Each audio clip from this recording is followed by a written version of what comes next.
Olá, sejam bem-vindos a mais uma aula do canal CFPX. Tudo bem, pessoal? Pessoal, na aula de hoje vamos dar continuidade aí ao curso de inspetor de fabricação, tá? Estávamos fazendo a leitura da N268, né?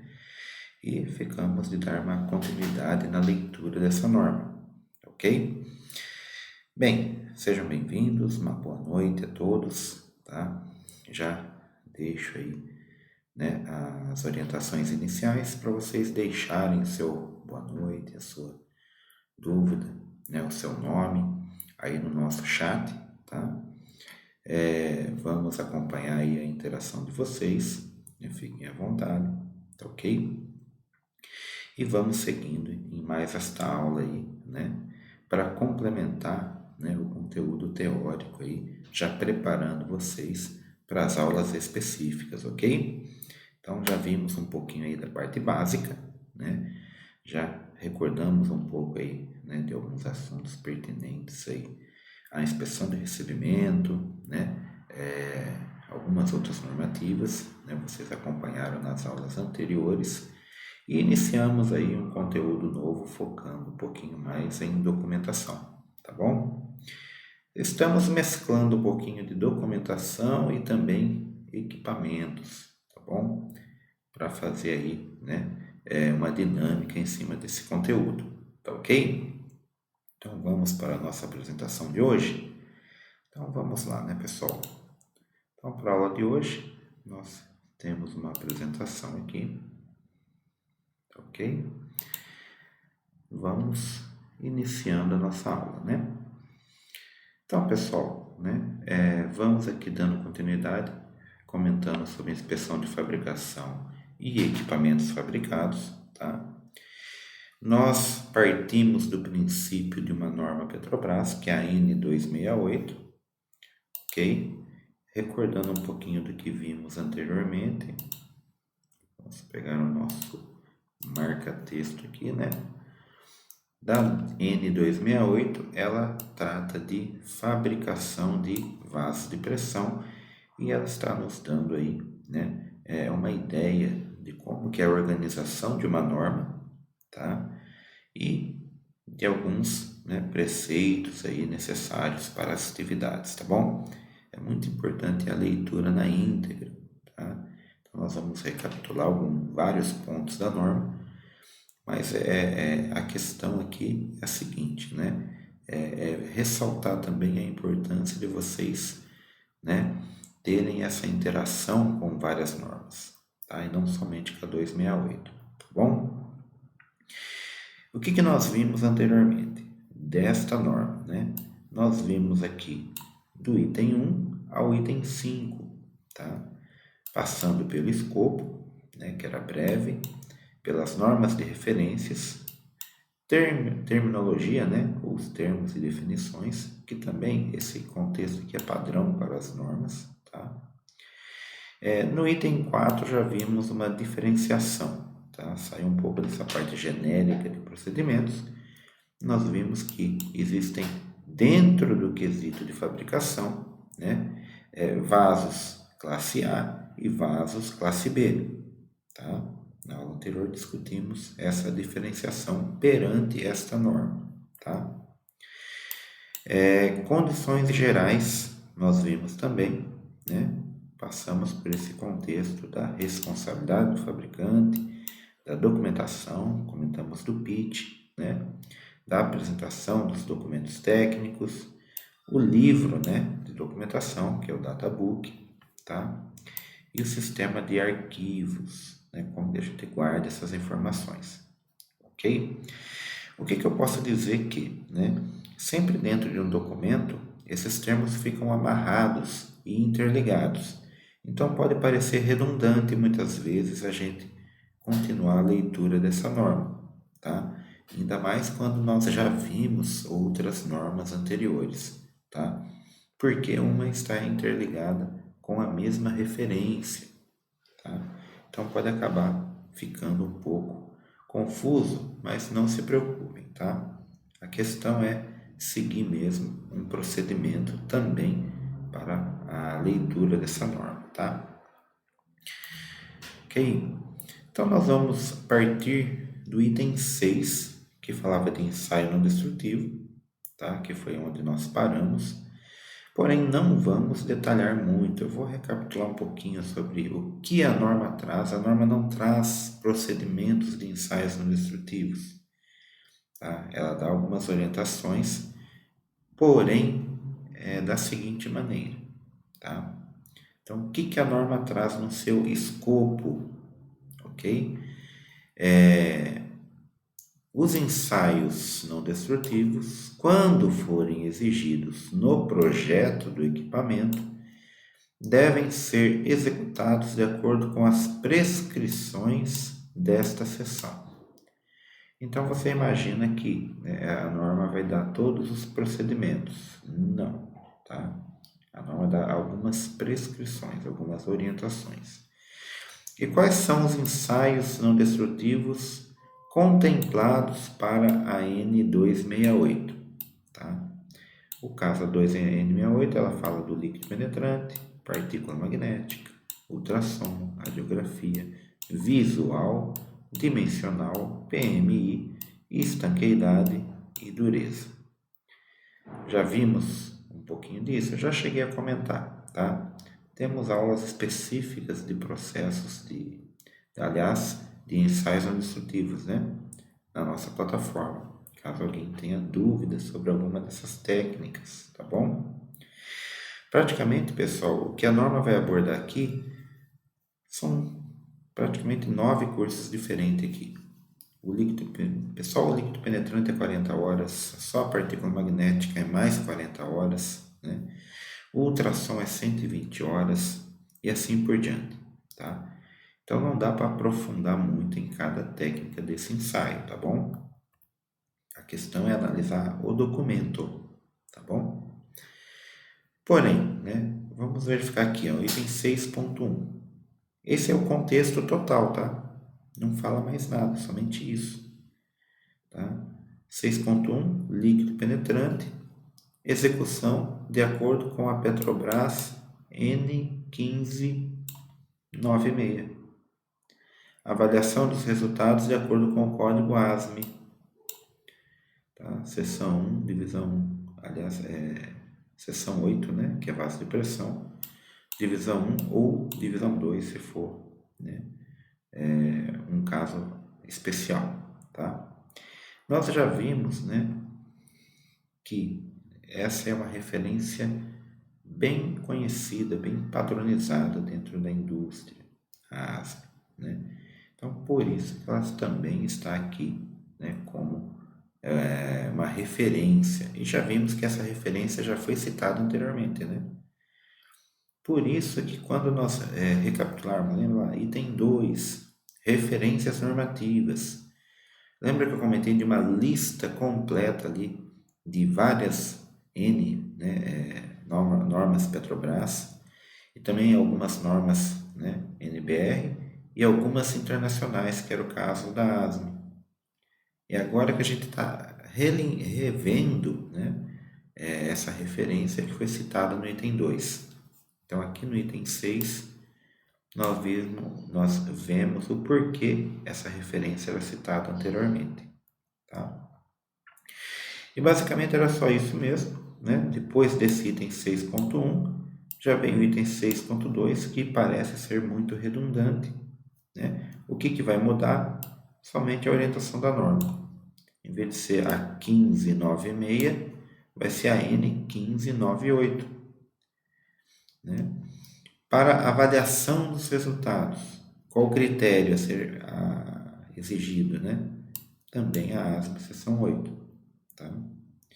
E assim nós vamos verificar aqui, né? 6.1 líquido penetrante é somente a norma de referência, 6.2 líquido penetrante, partícula, 6.3 ultrassom.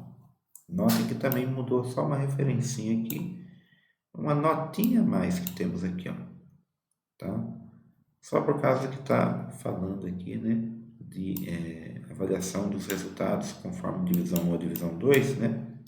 Adotar prescrição mais rigorosa que a citada acima, né? Se existir uma norma do serviço específico do vaso. Ainda tem uma brecha para se adotar um critério, né, acima, tá? O item 6 vai falar da radiografia, tá? Então, nós sabemos que a radiografia, né, também é um requisito normativo aqui da ASME, do próprio projeto, né, por assim dizer. E, né, são basicamente aí os 4 ensaios, né, mais comuns na fabricação. Tá? É muito comum ter partícula magnética, líquido penetrante, ultrassom e radiografia. Ok?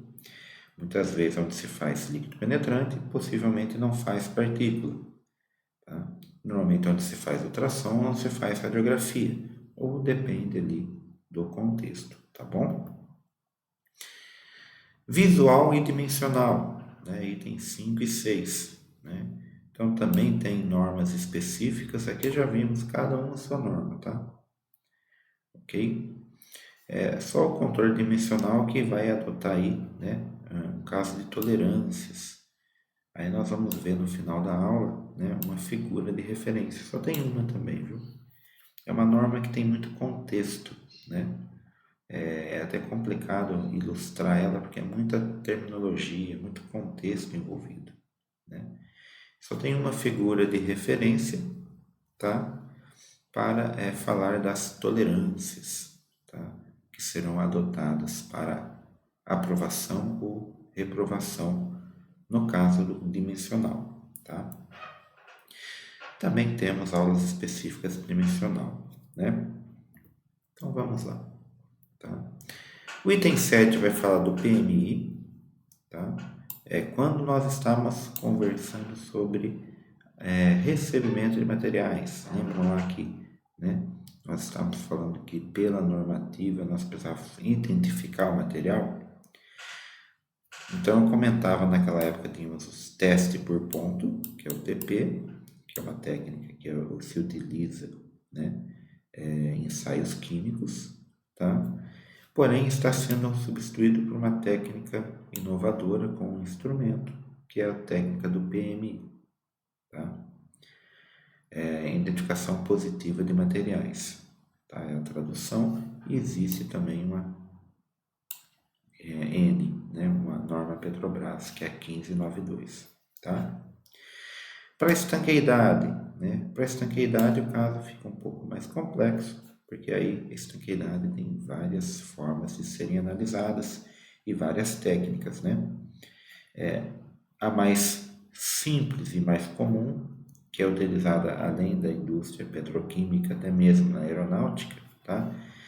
É o que a gente chama de leak test, ou ensaio de formação de bolhas, tá?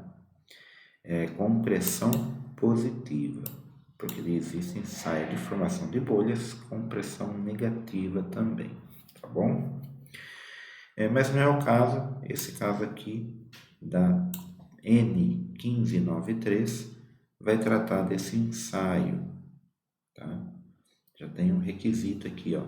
Vou até colocar em vermelho aqui, dentro da norma. Não é admitido vazamento. É claro, né? Estamos falando de um vaso de pressão. Não é admissível nenhum vazamento, tá? Só que aqui no caso de estanqueidade o assunto se amplia um pouco, né? Tem um outro caso aqui no 6.8.2, né?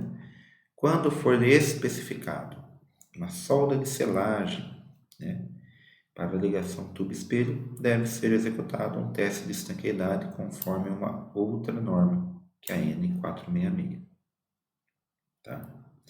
Então, vocês viram que a estanqueidade aqui tem uma tratativa um pouquinho mais ampla, porque depende de cada caso. Ok? E, enfim, só para comentar, vamos fazer um pouco mais rápido essa parte, né, do item. Falando dos ensaios, já que a gente não vai aprofundar, tá bom? O ensaio de dureza, né, normalmente é pertinente ao ISN1, né, que é o inspetor de soldagem N1, que faz parte aí de uma das técnicas, né, para se verificar ali a qualidade dos materiais, né. Na qualificação de um procedimento de soldagem e nos testes de produção, a medição de dureza deve ser realizada com aparelho de bancada. E aqui já cita não uma NBE, uma N, né? Uma norma Petrobras, uma norma interna, mas a ASTM 384, tá? Na medição de dureza no equipamento deve ser empregado o aparelho portátil, conforme os requisitos do item 2921 e 6295. Não coloquei aqui para a gente não estender muito essa parte mais básica, mas esse contexto está dentro do inspetor de soldagem N1 e tudo que eu comentei até agora, de todas as técnicas de ensaio, né? Líquido penetrante, partícula, radiografia, ultrassom, né? Dureza também, né? Além de outros, tratamento térmico, temos material em nosso canal, tá? Já aproveito e ressalto, né, mais uma vez o convite, caso vocês não tenham, né, ainda visitado o nosso canal, tem bastante referência sobre esses conteúdos lá, sobre todos esses conteúdos, tá bom?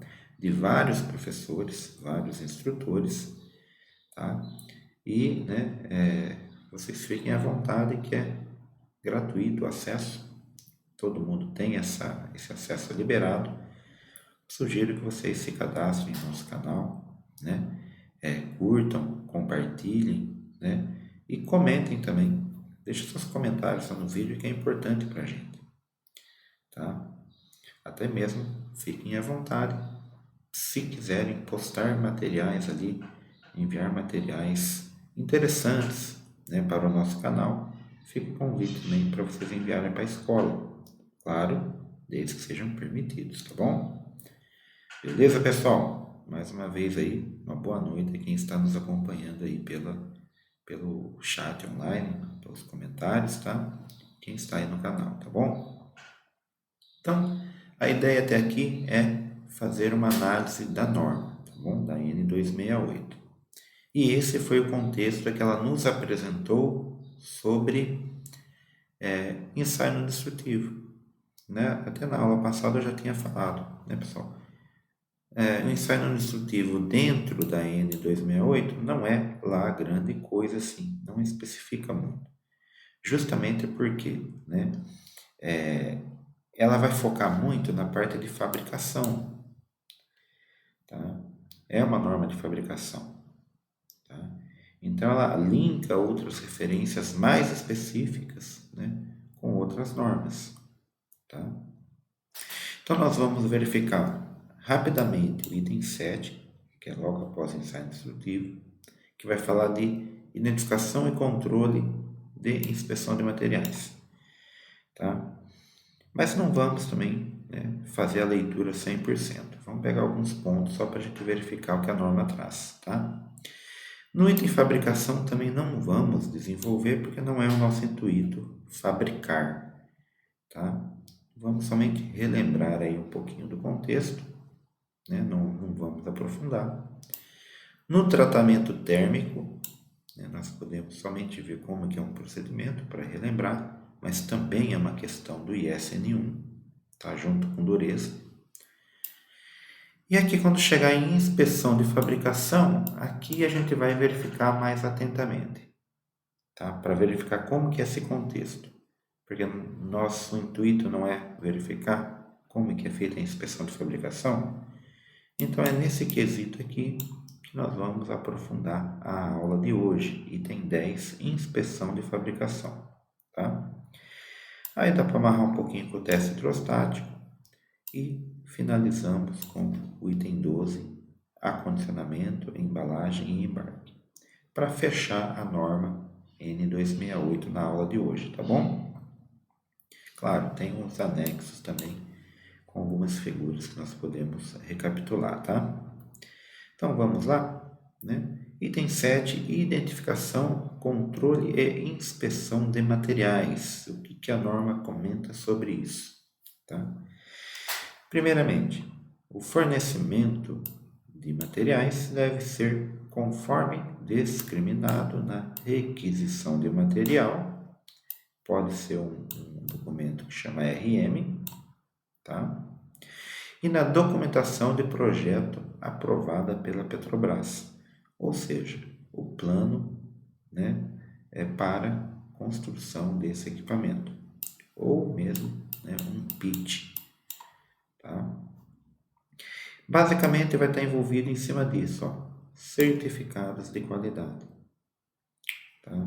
Então, no item 2, certificados de qualidade, nós vemos que, né, aí a norma traz algumas orientações específicas, né, para as partes pressurizadas, incluindo partes soldadas, as mesmas e as ligações flangeadas, né, e as partes de também sustentação, fabricada de chapas e de tubos, né, pode ser saias e colunas, deve ser verificado se os certificados de qualidade estão de acordo com as respectivas especificações, ou seja, conforme solicitado no projeto. E esse projeto está amarrado com o plano de qualidade e com o PIT, que é o plano de inspeção e teste, tá? Item 7.2.2, certificados de qualidade devem conter especificação a qual o material atende, tá? Número da corrida, tratamento sofrido pelo material, resultados de análises químicas, ensaios mecânicos, bem como resultados de requisitos suplementares, tá? Ou seja, né, temos aí um escopo para cada material, tá? Comentamos disso quando falamos de recebimentos. Caso ainda tenha algum comentário ou dúvidas, né, não deixe de compartilhar também, tá bom? Porque a ideia aqui é a gente verificar, né, o conteúdo que nós já vimos com a norma, o que está especificado na norma, tá? Ainda que dentro do item 7, tá? Materiais empregados devem estar perfeitamente identificados, rastreados com os respectivos códigos de qualidade, né? Seja ali de uma forma sistêmica, um SAP da vida, né? Ou outro método de se controlar esses parâmetros, tá? No item 7.4, deve ser realizado ensaio visual em todos os materiais, seções e equipamentos empregados. Ensaio visual, 100%, é um atributo, né? Cada material tem o seu atributo para o ensaio visual, tá? Pode ser feito 100% do material ou pode ser feito com uma técnica, né, de amostragem, tá? Deve ser feito um mapa dos defeitos reparados em chapa, tá? Ou seja, né, tem que ter essa rastreabilidade também, porém, só se o equipamento for classe A, tá? Lembra que classe B tem alguns requisitos, né? Exceto o que está dentro dos requisitos do classe B, todos os outros são classe A, tá? Vimos isso na aula anterior. Item 6, devem ser examinados visualmente faces dos flanges para verificar o estado e o tipo das ranhuras, né, sendo inaceitável, né, corrosão, riscos e amassamentos. Perceberam já a redundância da norma? É importante, né, a gente verificar. Isso já vimos anteriormente na parte de recebimento, tá? Ainda dentro do item 7, tá, devem ser verificadas a espessura de todas as seções fabricadas. Aqui chama-se atenção para as regiões de maior grau de deformação, né? Como, por exemplo, ali, a região toroidal dos tampos torisféricos, região de transição entre o raio maior e o raio menor, tá? A espessura medida deve ser maior ou igual à espessura definida no desenho de fabricação, tá? Ok? Aí, no caso, a gente pode relembrar que para inspeção dimensional, aqui já estamos falando de uma inspeção dimensional, né? Controle dimensional de caldeiraria e tubulação, né? Existe o procedimento para traçagem de gabaritos de forma. Então, nós conseguimos traçar um gabarito, né, para verificar essa conformidade do tampo. Tá? Conforme as medidas, nós executamos um gabarito específico para aquele tampo. Tá? Aliás, é uma das provas, né, do controle dimensional, é uma das provas práticas, né, traçagem de tampo, ou semelíptico, ou torisférico, né? Normalmente é o semelíptico que eles pegam muito, né? O torisférico também é possível, né, de ser cobrado. Deve ser verificada a natureza da face de vedação do flange e dureza das juntas de vedação metálicas maciças, né? Por exemplo, um exemplo de junta metálica, né? RTJ. As faces do flange devem ter natureza, aliás, dureza, tá? É de 30, né? Na técnica Brinell, tá? Superior à do material da junta, ok? Então, é uma das técnicas do inspetor de soldagem. Você viu que quando a gente fala inspeção de fabricação, pessoal, envolve conhecimentos variados. Vocês precisam decorar todas as técnicas de inspeção? Praticamente não. Tem que ter uma noção, porém, o ideal é que vocês tenham aonde consultar essas informações, tá? Que é o caso da norma que a gente está vendo. A 268 é uma norma que auxilia nessa inspeção, tá? Mas beleza, o item 7 traz mais alguns itens, né? Mas já deu para ter uma noção de como que é a tratativa, tá? Vai falar de chanfros, vai falar de outros itens, né? O item 8, fabricação, né? Aqui é um amplo contexto, tá? Mas não vamos aprofundar nele. O que nós podemos comentar da fabricação é que, né, tudo é feito em cima de um plano de fabricação, né? Então, aqui no item 8.1 já comenta desse plano de fabricação e já vai dando ali, né, orientações específicas. Caso o equipamento não seja entregue inteiro, por quê? Tem equipamento que pode ser entregue em partes e vai ter solda no campo, né? As seções que são fabricadas na oficina devem constar de partes tão grandes quanto possível para o transporte e devem ser planejadas de forma a minimizar a fabricação e soldagem de campo, tá?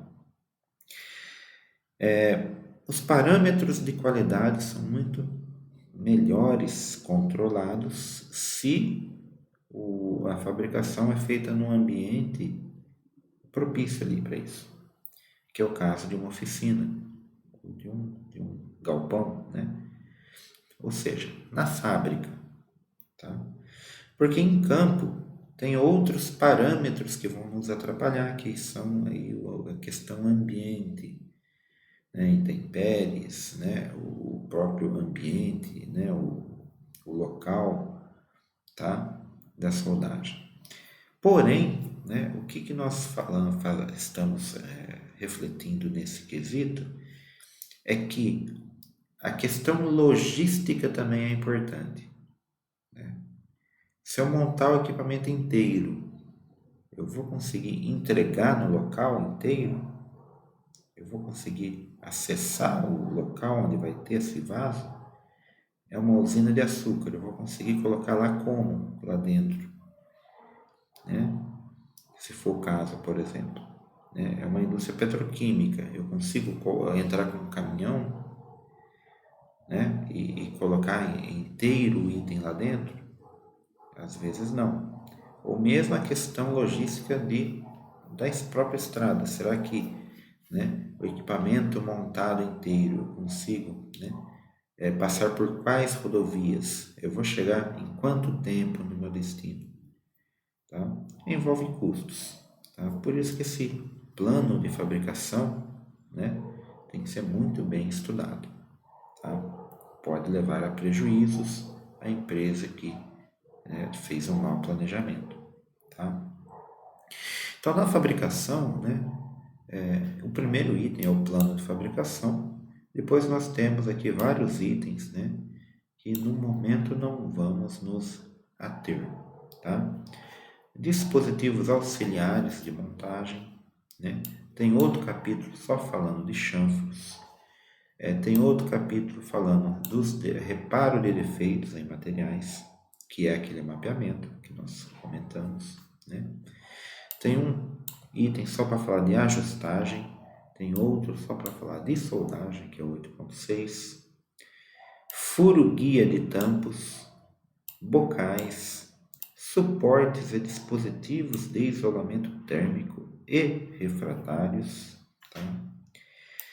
Itens internos de vasos e torres, né? Pode ser bandejas, chuveiros, enfim, tá? Alguma coisa ali que vai estar internamente nessa estrutura. Peças empenadas, como vai ser tratativo, tá? E o item 12, equipamentos com revestimento interno metálico em aço inox ou inoxidável, né? O inox, tá? Bem, do item 8, nós vamos migrar diretamente para o 9, só para seguir a sequência da norma, tá? Eu creio que vocês já têm acesso à norma, né, pessoal? Comentem aí no grupo, quem está nos acompanhando, né? É uma norma bem comum na área industrial, é bem fácil de achar. Mas caso vocês não tenham acesso à norma, né? Vocês são, né, ou de outro curso, né? Ou no seu próprio curso você não tem, comentem aí. Se vocês querem, eu passo o arquivo nos grupos de aluno, tá bom? Vamos lá? Né? Tratamento térmico, né? Aqui é o texto da norma mesmo, tá bom? Todos os tratamentos térmicos executados durante a fabricação do equipamento, tais como teste, né? Ou, aliás, tratamento térmico de alívio de tensões, TTAT, tá? Desidrogenação, tá? DHT, alívio, né? Desidrogenação, alívio de tensões intermediário, ISR, tá? São exemplos ali de alguns dos tratamentos térmicos abordados dentro, né, dessa normativa, tá? Eu só vou abordar aqui o item 9.1, né, que, independente do tratamento térmico que for seguido, o que deve ser elaborado é um procedimento. Tá? Então, é questão de engenharia, né, a engenharia da qualidade, estar verificando qual que é, né, o procedimento adotado em cada caso. Tá? O que vai ter nesse procedimento? Né? O tipo de tratamento térmico, qual deles será executado, né? A identificação da norma, sempre vai ter que ter uma norma de referência, os parâmetros requeridos para execução, e esses parâmetros, né, temos alguns exemplos aqui, né? São as temperaturas, as velocidades de aquecimento, né? Temperaturas, aliás, de início, temperatura intermediária, né? Os tempos mínimos e máximos de tratamento, tá? Ou seja, são parâmetros relacionados ali, né, ao controle da temperatura que vai ser executado, né? Diferenças entre máxima temperatura entre termopares, tá? O item D, detalhes de suportação e dispositivos, indicação do método de execução, né? E aí vai mais outros itens aqui na sequência, tá? Item 9.1 vai falar desse procedimento e, né, na sequência tem alguns itens que vão complementar aí sobre o tratamento térmico. Lembrando, né? Tratamento térmico também é um assunto do ISN1, tá bom? E aqui nós chegamos então no item 10, tá? O item 10 vai falar de inspeção de fabricação. É muito contexto, então vamos com calma que a gente vai conseguir. Pelo menos esse capítulo, né? Vamos tentar fechar esse capítulo todo ainda hoje, tá bom? Então, item 10.1, né? Sobre a inspeção de fabricação. Né? Comenta aqui nesse item que os ensaios não destrutivos requeridos após a soldagem devem ser realizados em no mínimo 48 horas após a execução da última soldagem em partes pressurizadas. Ou seja, tem um requisito de espera. Não adianta querer agilizar. A não ser que, tem uma nota aqui, né? A não ser que o equipamento seja de classe B, aí eu posso reduzir para 24 horas, tá?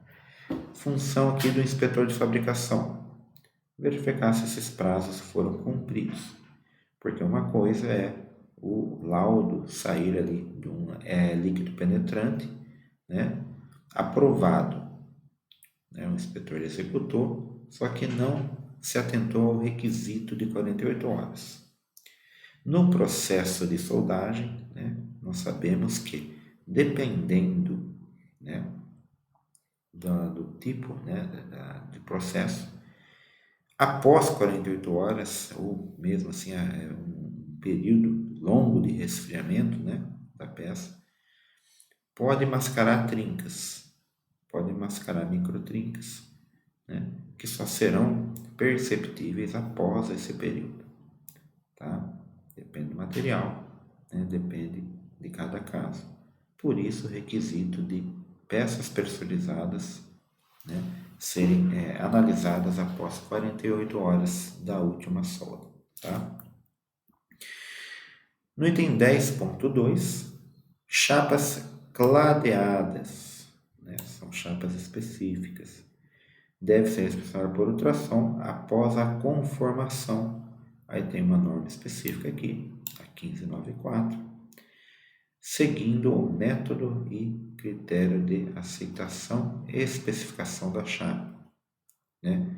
O que vamos detectar aqui? O descolamento da clade. Pessoal, lembrando, né? Vamos tentar fazer aqui novamente o esquemático que eu comentei numa última aula. A chapa cladeada é 2 materiais em uma única chapa, tá? Sendo um material mais nobre, mais caro, né, na superfície de contato com o fluido, e um possível aço, né, mais comum, né, dando suporte de resistência, tá? Qual que vai ser a dificuldade aqui, né? Verificar se nesse meio aqui, ó, não vai ter descontinuidade na junção dos dois materiais, tá? Por isso tem uma técnica ali de varredura, né, para verificar a chapa, tá bom? Aí a gente vai tentar verificar se existem esses deslocamentos entre o clade e o metal de base. Para equipamento ou componentes com exigência de tratamento térmico, essa inspeção deve ser executada após o tratamento térmico, tá? Então, alguns requisitos aqui, tá? Se for chapas cladeadas, tá? Ou seja, um material específico, trabalhado especificamente ali, ok? Inspeção de fabricação sobre soldas, né? Soldas de quaisquer partes, independente do material, espessura ou serviço, devem ser 100% radiografadas antes de qualquer deformação severa. Em relação entre a espessura do raio no local superior a 5%. Tá? Por meio de quaisquer processos, né, tais como rebordeamento, prensagem, calandragem. Após a formação, as soldas nas áreas mais solicitadas devem ser examinadas por meio de partículas magnéticas, né? Ou líquido penetrante, tá? Antes da realização de qualquer operação subsequente, tá? Então, aqui falando aqui, né, que é requisito ser radiografada antes de ter alguma ação ali na solda, tá? 10.4, né? No caso do ensaio radiográfico por amostragem, todos os cruzamentos de solda devem ser examinados.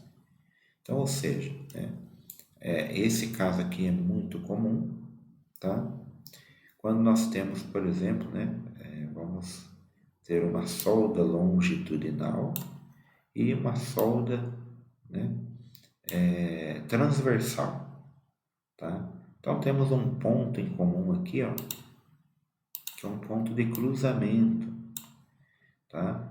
Ou mesmo que não fosse um cruzamento, que fosse só, né, uma solda desse tipo aqui assim, ó. Só chegou uma solda aqui, né, cruzada. Esses tipos de pontos são pontos críticos de análise, tá? Que devem ser verificados no mínimo com radiografia, ok? Esse aqui seria um caso de radiografia por amostragem, mas essa amostragem não é de um ponto sim, um ponto não, são todos os cruzamentos, tá? Todos os cruzamentos de solda.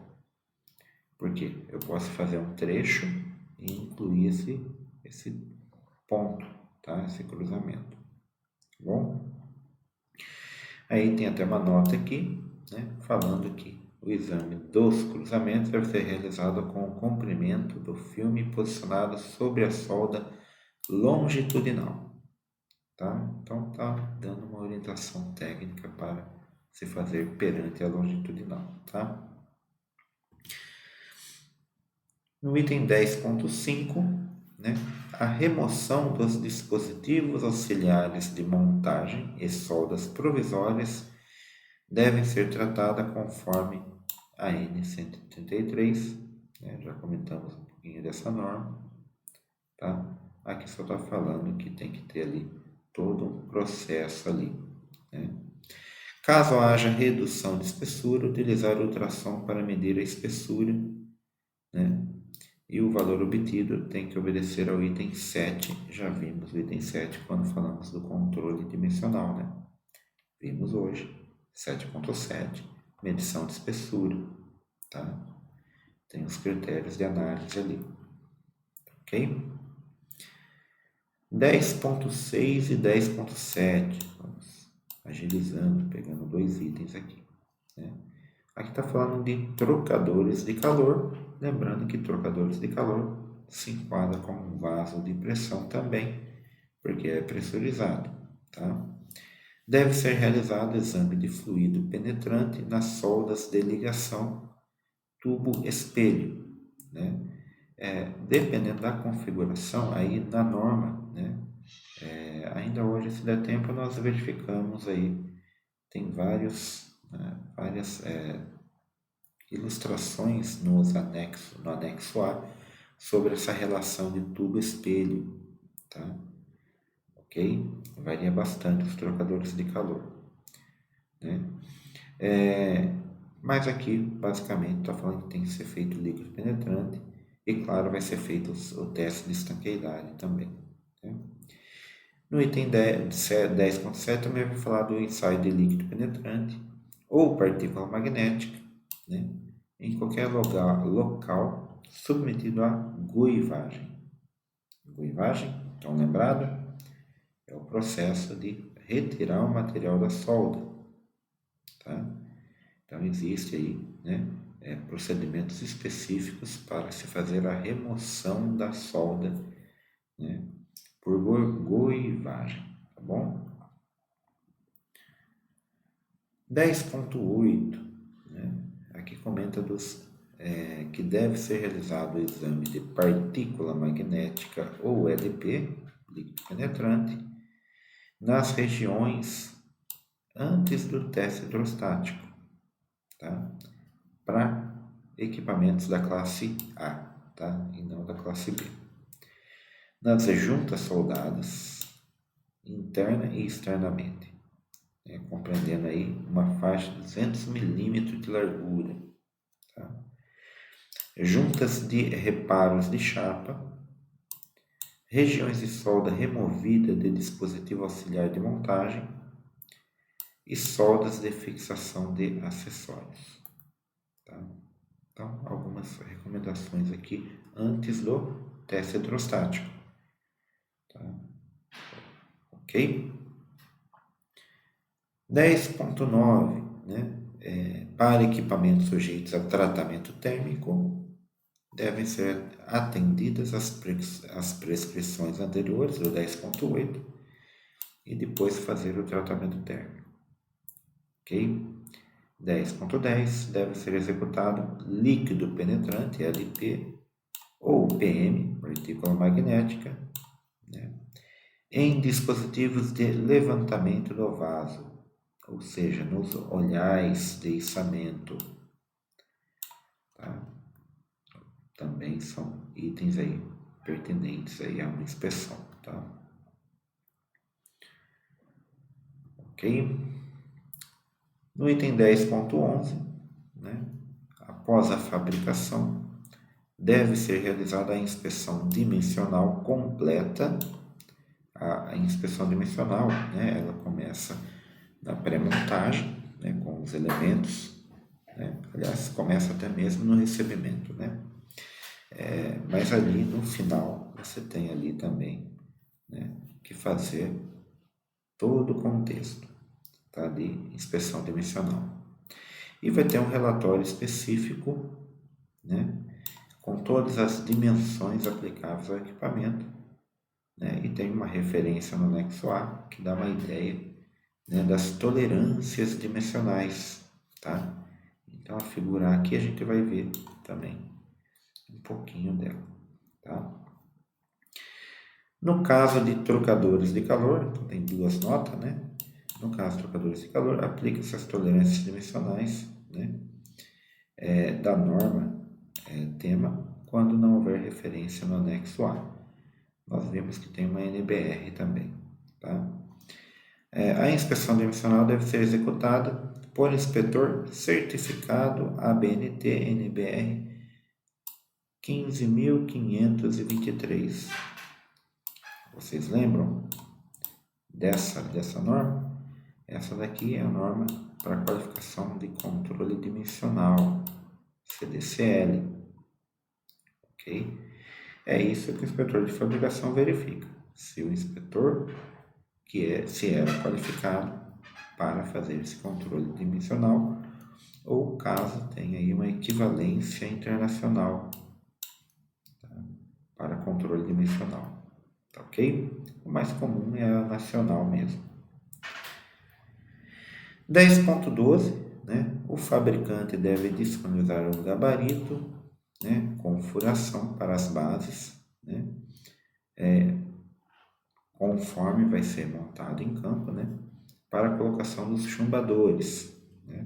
Porque se vai ser instalado em campo, já tem um projeto, tem que fazer um gabarito para isso também, tá? 10.13, para equipamentos e seções enviados prontos, e colunas de esferas devem ser verificar a saia, os apoios e a disposição e dimensão dos furos são compatíveis com os chumbadores. Ou seja, né, aqui eles têm a preocupação com a instalação em campo, tá? Para não chegar em campo e ter que refazer serviço, tá? 10.14, equipamentos e seções enviados prontos devem ser examinados como estabelecido no 10.41, 10.14.1, 10.14.4. São alguns itens que são contemplados aqui. Então, trouxe eles aqui também, né? Já que a gente está, são poucos itens, né? 14.1, deve ser verificado o posicionamento dos bocais. Quanto aos requisitos do item 8.8, nós não vimos, mas lá falava ali de bocais, tá? Devem ser examinados visualmente, o ensaio visual, né, suportes dos internos, né, se houver, verificando se a posição e os detalhes de fixação dos suportes estão de acordo com o especificado no projeto, ok? E o último item aqui, aliás não é o último, né, tem um outro, deve ser examinados visualmente também chapas defletoras do fluxo, né, que é o caso, por exemplo, dos trocadores de calor. Eles têm, além do feixe tubular, as chapas defletoras, verificando se a posição das chapas está de acordo com o especificado no projeto. Tem uma tolerância já especificada aqui, ó, de mais ou menos 10 milímetros, né, em qualquer direção, tá? E ainda no 10.14.4, mais um comentário sobre ensaio visual nos suportes das plataformas, escadas e tubulação, anéis de reforço e isolamento térmico, né? Quais são os requisitos desses suportes, né? Locação não deve interferir com os demais elementos do vaso, deve estar de acordo com o projeto, tá? Quanto às dimensões, deve ter furos para drenagem de água, para evitar ali, né, corrosões, né? Deve possuir furos oblongos previstos no projeto para dilatação diferencial, né? Se as chapas soldadas de maneira contínua, né, ao vaso, possuem o furo com uma função de respiro, tá? Esse furo vai ser deixado aberto e preenchido com graxa após o teste hidrostático. Pessoal, qual que foi a ideia aqui, né? Fizemos uma pré-leitura da norma, tá? Tentando assimilar aí os pontos que o inspetor atua, tá? Porém, o intuito é a gente verificar um pouquinho da estrutura de uma norma, tá? Verificar a importância de realmente verificar os pontos que a norma comentou, tá? E cumprir o que está dentro desses requisitos normativos, tá? Então é isso que nós estamos vendo, tá? É isso que nós estamos trabalhando na aula de hoje, ok? Então todos os itens que nós tratamos até agora, né, vem falando de funções aí que o inspetor vai fazer durante ali uma obra toda, tá? Ok? Aqui no caso, ó, estamos fechando já essa parte 10 de item, né, de fabricação. Todos os itens internos devem ser examinados visualmente, né? Quanto a avarias, mecânica, corrosão. Todos esses pontos aqui, ó, basicamente eles vão ser cobrados dentro de outros procedimentos dimensionais, visuais, né? E o inspetor vai ter a sua assinatura lá, tá? Ok? 10.16, vigas devem ser examinadas dimensionalmente. Então, quando não é visualmente, tem que ser medido, tá? Verifica-se aqui a contraflecha, né? Se está aqui. Falou em dimensional, tem um inspetor de controle dimensional, né? 10.7, vigas e seus podem ser examinados dimensionalmente também, tá? Ok? E para fechar aqui, ó, comenta que os internos devem ser examinados visualmente, quanto aos furos de drenagem, né? E após desempenho, as peças devem ser examinadas por líquido penetrante ou partículas magnéticas na região de maior deformação, até mesmo para fazer ali, né, retrabalhos, tá? Então, isso foi o que a norma N268 trouxe referente à inspeção de fabricação, ok? Ela trouxe todos os procedimentos na íntegra? Não, ela trouxe ali umas referências para a gente abordar. Não trouxe os relatórios, não trouxe nada. Tá? Ela traz somente o contexto de cada situação, indicando o que fazer em cada situação. Mas é muitas vezes ali que nós vamos tirar dúvidas, ok? Para o teste hidrostático, que é um pouco mais complexo, ela tem todo um capítulo específico para o teste hidrostático, tá? Porém, não vamos também abordar todos os itens, como nós fizemos no capítulo 10, para não estender muito a aula de hoje, e também não podemos ficar somente nessa norma, né? Temos que finalizá-la, tá? O que nós podemos falar do TH, né? Que é muito conhecido como TH mesmo, né? Existe um procedimento que vai ser específico para o TH, para o teste hidrostático, com, no mínimo, algumas informações. O escopo do procedimento, os documentos aplicáveis, requisitos de preparação do equipamento para o teste, quantidade e temperatura da água, aliás, qualidade, né? E temperatura da água. Claro que vai ter a quantidade também, né? Detalhes das ligações para enchimento e esvaziamento, tá? Locação dos manômetros, juntas e estojos para teste, dispositivo de segurança, parâmetros requeridos para execução, taxa de pressurização, teste de pressão, né? Aliás, a pressão de teste, o tempo de permanência, tá? Esses parâmetros aqui, né, normalmente são ilustrados pelo gráfico de pressão pelo tempo, tá? E no final aqui temos drenagem, secagem e limpeza após o teste, tá? Vai ter os critérios de aceitação, os requisitos de segurança e o modelo de certificado do teste, tá? Tem que ter um laudo, tá bom? Só para vocês terem ideia, pessoal. Já cheguei a presenciar um equipamento, no caso era uma caldeira, não era um vaso, né? Mas essa caldeira estava em teste, estavam fazendo alguns testes, até os testes dinâmicos, já tinham feito o teste hidrostático, né? E deixaram a mesma água dentro do equipamento durante dias. Um equipamento de aço carbono, né? Com água sem tratamento. Então, item D, qualidade da água. Aqui nesse procedimento, se vocês forem aprofundar, vocês vão ver que até tem requisitos de temperatura para a água, né? Depois de alguns dias, essa água vai, né, começar a fazer reação química com o metal, vai corroer o metal. Então a água dessa caldeira estava marrom. Aí o pessoal perguntou se era normal, né? Normal quando não se segue um procedimento, né, para prevenir esse problema, né?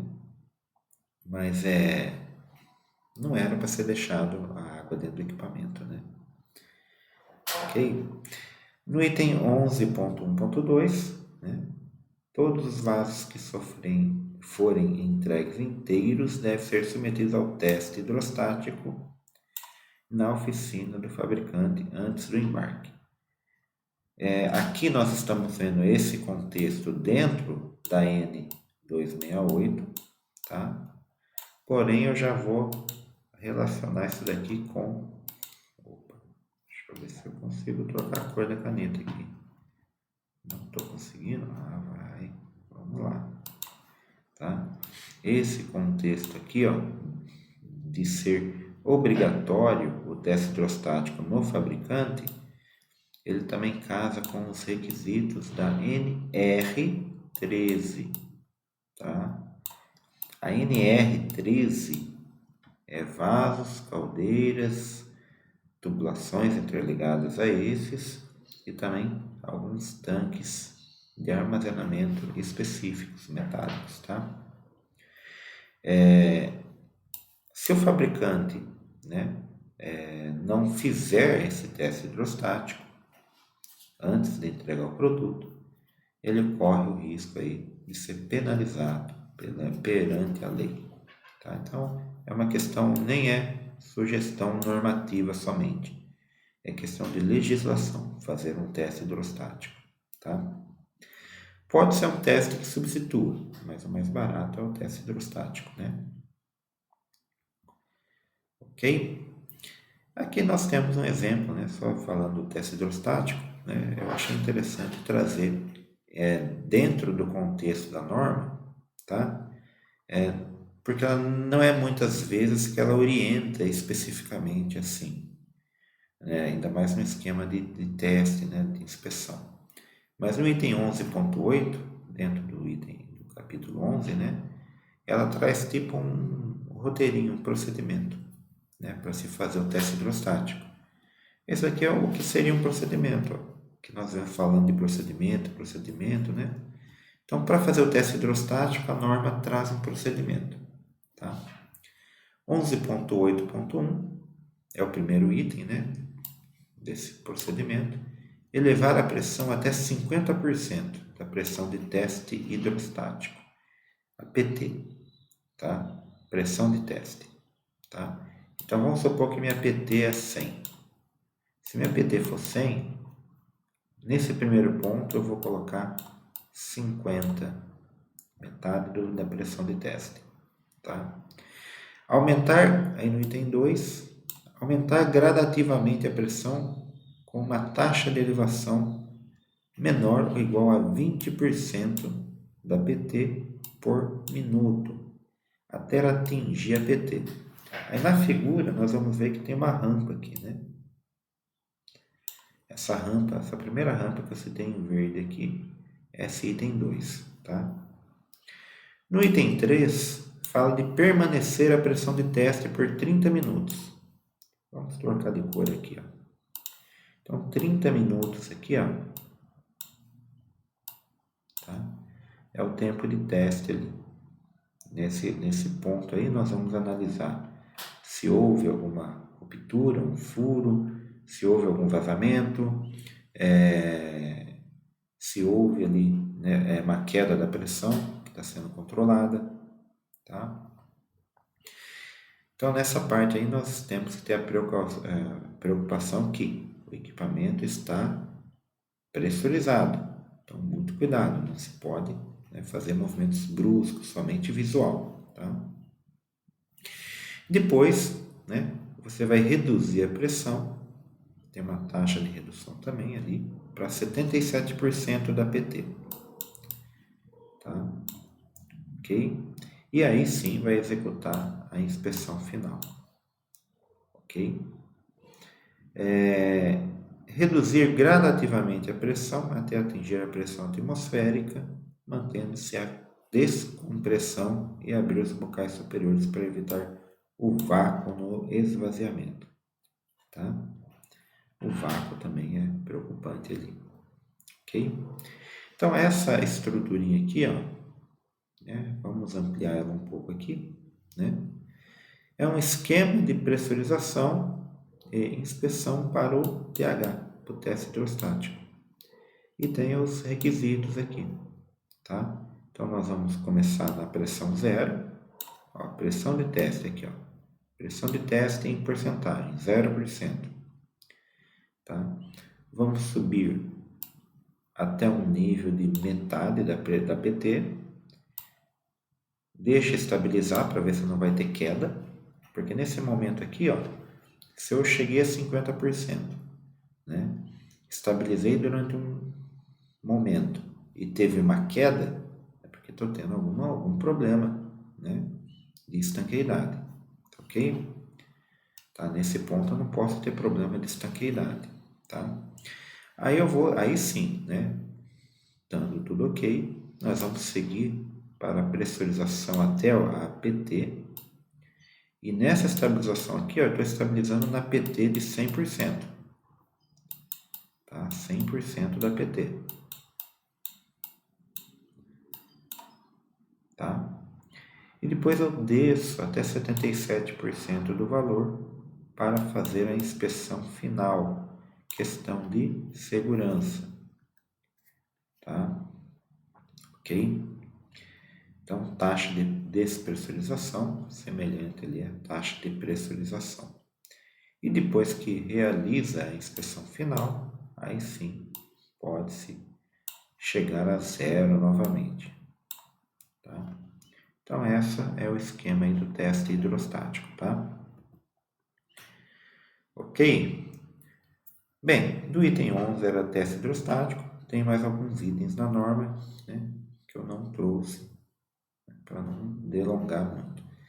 O item 12 também é bem sucinto, é bem rápido. O item 12, né? Tem poucos itens. Ele vai falar do acondicionamento, embalagem e embarque. Então, dependendo do tipo de equipamento, aqui não é um vaso de pressão, né? Eu deveria ter procurado uma imagem tem vários equipamentos, né? Que são vasos sendo acondicionados, né? Para transporte, tá? Mas o importante é o que nós temos aqui na norma, né? Que fala da preparação. Todos os equipamentos e partes independentes que sejam entregues desmontadas devem ter uma marcação feita com tinta com as letras de 40 milímetros de altura, no mínimo, na própria peça e na embalagem. Esta marcação deve conter, no mínimo, algumas informações, né? Quais são as informações pertinentes para serem colocadas no equipamento que vai ser enviado ao campo, tá? A sua identificação, tá? Nome do fabricante, número do pedido, né? De compra ou serviço, indicação das peças ou da parte do equipamento, né? Parte 1, parte 2, parte 3, conforme for, né? A montagem, tá? Indicação do lado superior da peça, né? Ou da direção, lado para cima, norte, tá? Sul, ok? De projeto, de forma a evitar a montagem na posição invertida, tá? Por quê? Porque essas peças possivelmente podem ter bocais. Imagine inverter um bocal, né? Vai atrapalhar todo o processo, tá? Então, cuidado na montagem da estrutura em campo. Aí essas regrinhas aqui, tá? Que traz no item 12. E depois, logo na sequência, temos o anexo A, tá? E para o anexo A, nós temos aqui, né? Uma imagem, tá? Somente essa imagem genérica, né, de um vaso de pressão, na verdade ali, né? Uma torre, né? Ok? Com alguns elementos internos, com vários números de referência, e cada número de referência está linkado com um item aqui, né? Por exemplo, né, o item 1, verticalidade, o item 2, distância entre linhas de tangência, e tem aqui toda a questão de parâmetros, tá? Ou seja, as tolerâncias que serão aceitas. No caso aqui, vamos verificar a verticalidade, ou seja, o prumo. Desvio máximo permitido da perpendicular ao plano de referência. 1 milímetro por metro. 10 metros, 10 milímetros. 20 metros, 20 milímetros. 30 metros, 20 milímetros também. Tá? Por quê? 20 milímetros é o máximo. Tá? Então, desvio máximo permitido entre soldas horizontais adjacentes por anel. Mais ou menos 3 milímetros. Tá? O item 3 aqui, a altura do vertedor, mais ou menos 3 milímetros. Tá? E tem várias referências. Tá? Eu acho que dá tempo da gente verificar ainda, antes da gente fechar o conteúdo de hoje. Deixa eu ver se eu consigo entrar aqui direto na norma. Vamos lá? Aqui, ó. Dá para a gente verificar a norma. Então, essa daqui é a norma, tá, pessoal? Tá? A N268. Então, a gente abordou todo o contexto dela, tá? Essa aqui é uma revisão de 2012, a revisão G. Tá? Você viu que ela é bastante revisada. Tá? É uma referência para a montagem, né? Aí nós vimos as referências normativas. Aqui nós vimos várias normas, né? Que fala cada uma dos ensaios não destrutivos. Nós, na verdade, vimos dentro do contexto da N268. Não abordamos ela na íntegra, né? Ok? As normas em inglês, né? As americanas, na verdade, né? A ASME, ok? Comentamos toda essa parte aqui até o item 5 na aula anterior, tá? Na nossa apresentação, e hoje nós começamos aqui, ó, ensaios não instrutivos, e olha só, é o que eu coloquei na apresentação, sem mais nem menos. Não traz muita informação, tá? Ok? Porque o foco aqui foi no item 8. O item 8 é mais extenso. Olha só. O item 8 nós não abordamos, mas só de passagem, né, para vocês verificarem, ele tem vários itens falando dos dispositivos de montagem, dos chanfros, né, dos reparos. Não traz muita referência de imagens, né, ou croquis. A ajustagem, né, que é o caso de chapas, né, como vai ser feito. A soldagem, tem a norma específica de soldagem, que é a N133 e a N253, né? Ok? Então o item 8 é amplo, tá? A gente não abordou por questão de tempo mesmo, tá? Aí no item 9 nós vimos que é o tratamento térmico, tá? Tem algumas referências aqui, ok? Aliás, bastante sobre o tratamento térmico também, tá? E depois nós especificamos um pouco mais sobre a inspeção de fabricação, né? Nós vimos todo esse contexto de inspeção de fabricação hoje, do teste hidrostático, né? Aqui fala da ocasião do teste, quando ele é feito, né?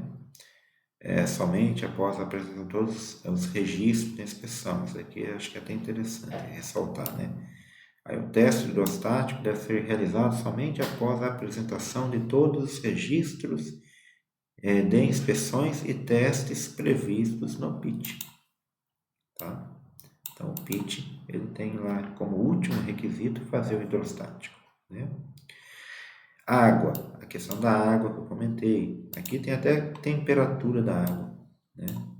Quanto mais a qualidade, tá bom? Casos de proibição de soldagem, né? Sobre manômetros, né? Aqui levando a questão, quando se fala em instrumento, o instrumento tem que estar calibrado, né?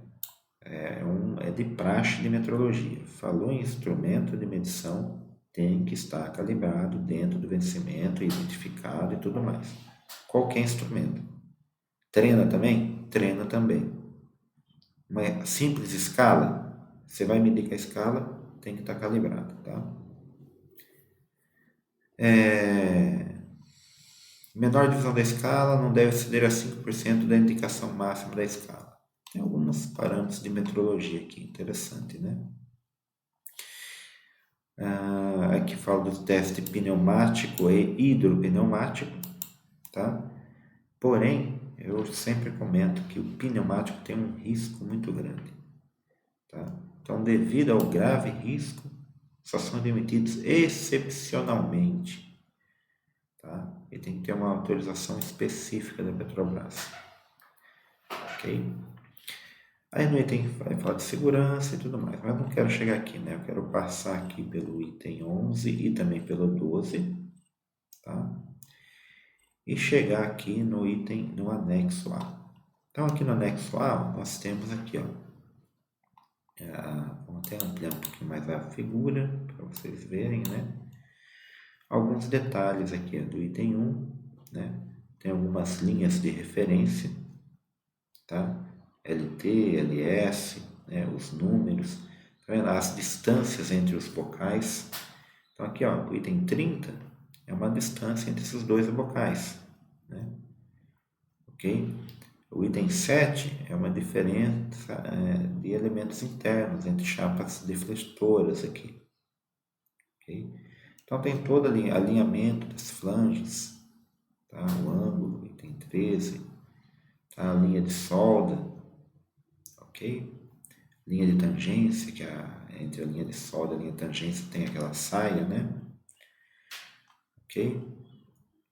Os ângulos, os eixos, tá? Então é essa a figura 1, né? Que é a tolerância, que na norma tem até um errinho aqui, né? Faltou um erro. Figura A1 é tolerância de montagem, tá? E aqui o que nós estávamos vendo, onde nós paramos a nossa apresentação, falando de verticalidade, distância, altura, né? Aí vai todos os itens que nós vimos na imagem anterior, tá? Que são as referências, mais ou menos 3 milímetros, mais ou menos 6 milímetros, mais ou menos meio milímetro por 300, tá? Essas são as orientações para controle dimensional, tá? Então é aqui que o inspetor vai se basear para aprovar, reprovar e cobrar as adequações, tá? Aí eu queria entrar aqui só para verificar com vocês que tem outras imagens aqui, mas aqui já é referente aos testes, tá? Então aqui, ó, da figura A2, depois da A2, né? Temos algumas referências de trocadores de calor. Quando a gente fala de trocadores de calor, né, tem alguns pontos de teste que nós vamos verificar aqui, ó, pelas setas, tá? São os pontos onde vai ser feitos os testes e análise, né, de estanqueidade, tá? Então, por exemplo, aqui tem o espelho, né? Deixa eu ver se eu consigo pegar um canetão aqui, né? Aqui é um espelho, né? Uma região que tem uma chapa, e nessa chapa tem a conexão ali, né? Com o feixe tubular, né? Aqui também tem um espelho, internamente tem as chapas defletoras, tá? E, né, nesse sentido, né, longitudinal, né, tem o feixe tubular. Dois fluxos de fluido, né? Um de saída, outro de entrada, e outro de saída, outro de entrada. Então, é uma característica aqui, tem 4 elementos, 4 bocais, tá? 2 saídas e 2 entradas, né? Então, esse daqui é um caso de teste do casco, tá? Para se verificar se tem vazamento pelo lado do casco, tá? E claro, vai ter que se verificar também o vazamento pelo lado do, né, feixe tubular, tá? Então aqui, ó, são os pontos que nós analisamos o feixe tubular. Entenderam que é 2 partes a serem ensaiadas no mesmo equipamento, tá? Então aqui nós temos as setas indicando os pontos que nós vamos ensaiar, né? A região do feixe tubular, tá? E depois tem ainda o teste de uma tampa aqui, ó, da tampa do casco, tá? Porque o primeiro teste foi sem a tampa e agora é a tampa do casco, tá? Era mais isso que eu queria comentar, né? Esse aqui é um outro modelo, né? Essa parte aqui do A4 é um outro modelo de casco, né? Aliás, é um outro modelo de trocador de calor, né? Com uma serpentina em U, tá? É o mesmo conceito, né? Tem 2 saídas, né? E 2 entradas, tá? Ou nesse sentido ou diferente, tá? Tem a região de ensaio do teste do casco e tem a região de ensaio do feixe tubular, tá? Sabendo que é circunferencial, nós sabemos que é toda a volta analisada, né? Ok?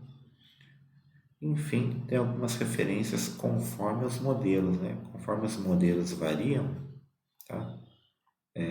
Aí vai ter algumas referências, né?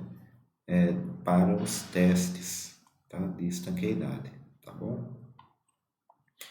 Então é isso que a norma traz, tá? Traz alguns diferentes tipos de trocador aqui, de calor, aliás, vários tipos aqui, né? Depois ela finaliza falando das revisões, tá?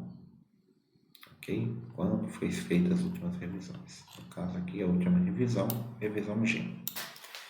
Beleza? Tranquilo então, pessoal? Vamos lá. Então, pessoal, por hoje nós fechamos aí o conteúdo da norma N268, tá? Quero agradecer aí a vocês que participaram do chat aí, deixaram suas dúvidas, né?